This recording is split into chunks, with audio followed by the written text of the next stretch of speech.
your hands in the air! Food and wine converge, not on the dinner table, but here at this 4-day festival in Central. This local chain had 2 rows of booths at the site. General Manager Jeremy Stockman says the festival shows the confidence of the local wine industry. I've worked in cities in many parts of the world, and since I've come here, what I've noticed is that there's a great culture of wine here, but there's a real respect for how it's consumed as well. You won't see people being silly or drunk. People will appreciate the products and enjoy it, and that's not always the case in other markets. The company started in 1998. A bottle can cost between 100 to 250,000 Hong Kong dollars. Stockman says the business has grown particularly well after the removal of the wine tax in 2008. When the tax was removed in 2008, the government clearly wanted to make Hong Kong a wine hub and wine destination, and the culture of wine has grown enormously in the years since then. And now we can wander around many parts of Hong Kong and see so many great restaurants, lots of great wine being drunk. Recently, figures shows the industry has been through a volatile few years. After the duty was removed, imports of wine rose from 1.6 billion to 9.7 billion Hong Kong dollars. But they slumped 17.7% in 2012, then dropped 0.4% to 8 billion Hong Kong dollars in 2013. The Wine Industry Association of Hong Kong says the slump started as an adjustment in the market after the sharp growth for 4 years in a row. The mainlanders started to look for wine worth about several hundreds instead of several $1,000s. President Xi Jinping's anti-graft campaign also cut into the trade. Mainland shipments take up half of total wine exports. They decreased 17.4% in 2013. Some smaller-sized local wine stores were forced to close down. They had to offer discounts to promote or even suffer a loss to sell off the products, to cash out, to maintain the operation of the company. Of course, there were a few of them that had no choice but to end their business because cash flow was disrupted. Other wine companies moved down market in order to survive. Hong Kong businessmen responded quickly. Most people pursued so-called good value wine, priced at a few $100s. Many suppliers imported this kind of wine. This local wine company has seen the ups and downs. A few years after the removal of the wine tax, the market started to change. The competition is more fierce. More people joined the industry.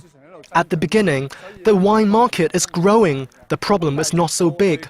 But around 2012, the mood in China began to change.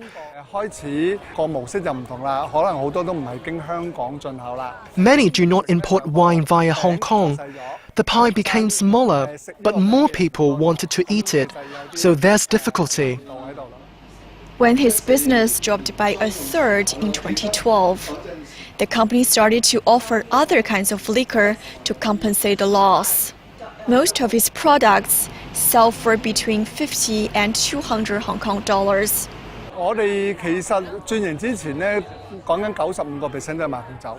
Before the transition, wine sales made up to 95% of the business.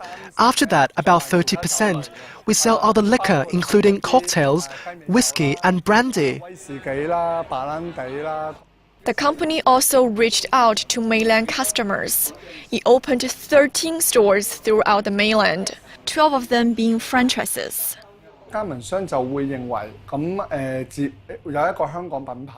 Franchisees think having a Hong Kong brand in the mainland offers confidence to customers. They have their own connections. They're more efficient in finding business than Hong Kong people hiring people and starting a shop. Henry was also an exhibitor at the festival. He says it is good for business to attend an event that allows customers to try different kinds of products. Lately, the market has started to get busier. Imports rebounded 5.1% in 2014 and jumped 17% to 6.5 billion Hong Kong dollars in the first 8 months of 2015.